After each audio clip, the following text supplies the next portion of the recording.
जंगल में इन दिनों ठंडी ठंडी हवाएं चल रही थी। ठंडी ठंडी बर्फ गिर रही थी। रानो चिड़िया अपने घोंसले में अपने बच्चों को अपने पंखों में समेटे हुए बैठी थी। वही टुन्नू चिड़ा उसका पति ठंड से सिकुड़ा हुआ बैठा था। गुड़िया चिड़िया को बहुत ठंड लग रही थी। माँ, ये हवा इतनी चुभने वाली क्यों हो रही है? लगता है ये ठंडी हवा ने हमारे घर का नक्शा बदलने की ठान ली है। मैं तो एक सेकंड भी ऐसे बैठूं तो पंजे बर्फ जैसे हो जाते हैं। दोस्तों, ये रहे हमारे आज के प्यारे सब्सक्राइबर्स के नाम। नीतू, अनमोल, तन्वी, जैनब, ममता, ऋषि, मुकेश। और जो नहीं चुने गए, कोई बात नहीं, अगली बार आप भी बन सकते हो हमारी आने वाली कहानी के सुपरस्टार। प्यारे दोस्तों, अगर आप भी चाहते हैं मैं आपका नाम अपनी कहानी में लूं, तो फिर देर किस बात की, जल्दी से कमेंट में हमें अपना प्यारा सा नाम बताएं। साथ में येलो हार्ट भी कमेंट करें और याद से वीडियो को लाइक और चैनल को सब्सक्राइब करना मत भूल जाना। अरे गुड़िया बहन, पंजे तो ठीक है, मेरी चोंच देखो इतनी ठंडी हो गई है कि अगर कोई इसमें दाना डाले ना तो दाना भी खुद ही पीछे मुड़कर भाग जाएगा।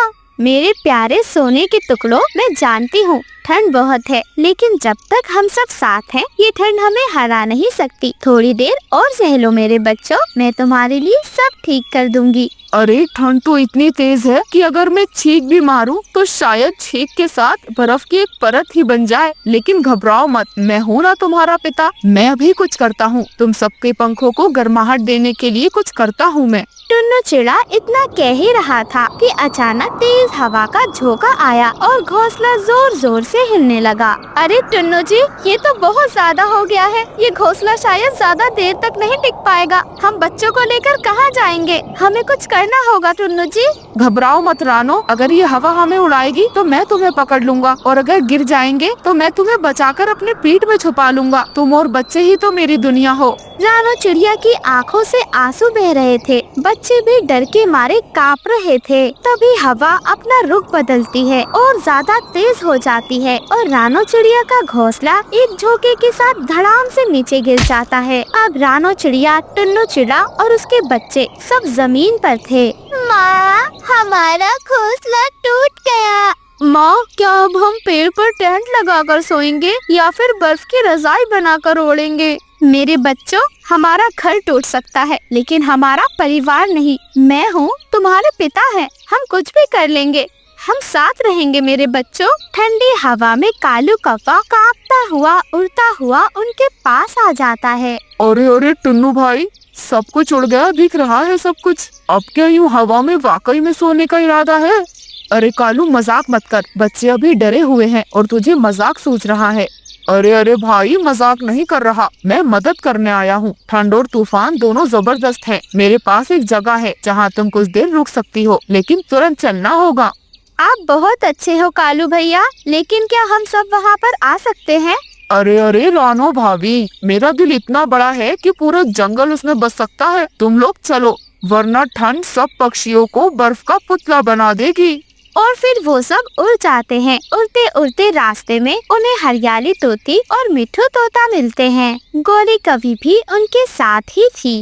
वो सब एक जगह बैठ जाते हैं। अरे अरे रानो बहन, टुन्नू भाई, मैंने हवा का सुना था, लेकिन आज तो हवा ने मेरी चोंच का फ्रिज बटन ही दबा दिया है। सब कुछ जम रहा है अंदर का। अरे अरे, अगर हवा ऐसी ही चलती रही ना तो हम सबको बर्फ में दबाकर इतिहास की किताबों में लिखा जाएगा कि कभी यहाँ पर पक्षी रहा करते थे। अरे तुम लोग अकेले कहाँ जा रहे हो? हम भी साथ चलेंगे, क्योंकि ठंड में साथ में रहना ही समझदारी है। और फिर वो सभी पक्षी एक पुराने पेड़ में शरण लेते हैं। माँ, यहाँ तो हल्की हल्की गर्मी महसूस हो रही है। मुझे अब अच्छा लग रहा है माँ। हाँ माँ, इस पेड़ में तो हवा भी नहीं लग रही। क्या हम इसी में रहेंगे? क्या ये हमारा नया कमरा है?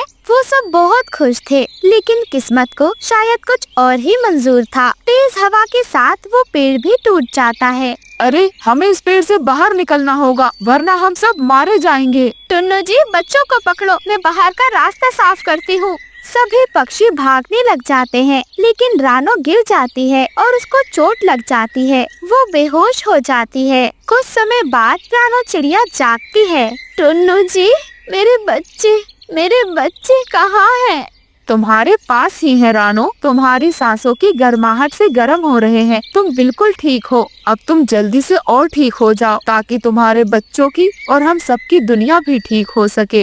तभी बंटी कबूतर उड़ता हुआ वहाँ आता है। रानो, टुन्नू, मैंने एक नई जगह देखी है। गोरी और कालू भी वहाँ पर हैं। चलो। जंगल के सभी पक्षियों ने वहाँ शरण ली है। एक बहुत सुंदर हरी घास का घर है, जैसे भगवान ने उसे आसमान से उतारा हो। चलो, वो बेहद गर्म है। हम सबको वहीं शरण लेनी होगी। और फिर बंटी कबूतर उन्हें अपने साथ लेकर छोटे और सुंदर हरी घास के घर में आ जाते हैं। वो घर छोटा था, लेकिन जंगल के छोटे छोटे पक्षियों के लिए बहुत बड़ा था। नीचे सूखी गर्म घास का बिस्तर और दीवारें हरी घास की बनी थी। रानो बहन, ये घर छोटा है पर प्यार इतना है कि आप सब आराम से रह सकते हो। हाँ, बंटी जी बिल्कुल सही कह रहे हैं रानो। ठंड चुभेगी नहीं। यहाँ बच्चे सुरक्षित रहेंगे। जब तूफान आएगा, ये घर हमारी उसमें मदद करेगा। लूसी बहन, बंटी भाई, आपका बहुत बहुत शुक्रिया। आपने हमारी मदद की, हमें अपने साथ रखा। आप दोनों ने हमें सिर्फ जगह नहीं दी, हमें जीने का भरोसा दिया है। एक सच्ची दोस्ती निभाई है। हाँ बंटी यार, आज तूने अपनी दोस्ती का फर्ज निभा दिया। इस घर में जितनी गर्माहट है, उतनी तो मेरे दिल में भी नहीं। तभी कालू कौवा मजाकिया अंदाज में कहता है, वैसे तो मुझे अकेला रहना पसंद है और तुम दोनों बंटी की तारीफ किए जा रहे हो। वैसे तुम दोनों को बता दूं, ये घर मैंने ढूंढा है। कालू, झूठ क्यों बोलते हो?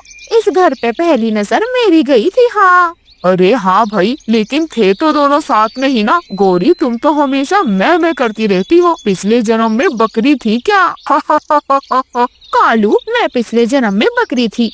बकरी तो अच्छी होती है, लेकिन लगता है तुम पिछले जन्म में लोमड़ी थे। हमेशा चाले ही चलते रहते हो, खुद को आगे दिखाने की कोशिश करते हो। अरे बस करो तुम दोनों। पति पत्नी हो या फिर कोई ड्रामेबाज, दुश्मन लगते हो एक दूसरे के।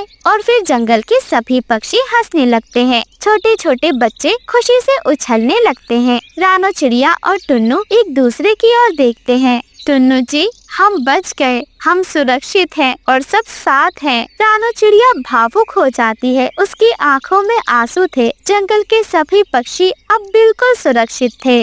और इस तरह जंगल के सभी पक्षियों ने सीखा कि ठंड, तूफान और मुश्किलें घर को तोड़ सकती हैं, लेकिन अगर दिल में प्यार और साथ हो तो हरी घास का छोटा सा घर भी राजमहल से ज्यादा गर्म हो सकता है। सुंदरवन जंगल, जहाँ हर पक्षी के पास अपना अपना मजबूत घर था। किसी ने अपने घर को लकड़ियों से बनाया हुआ था, तो किसी ने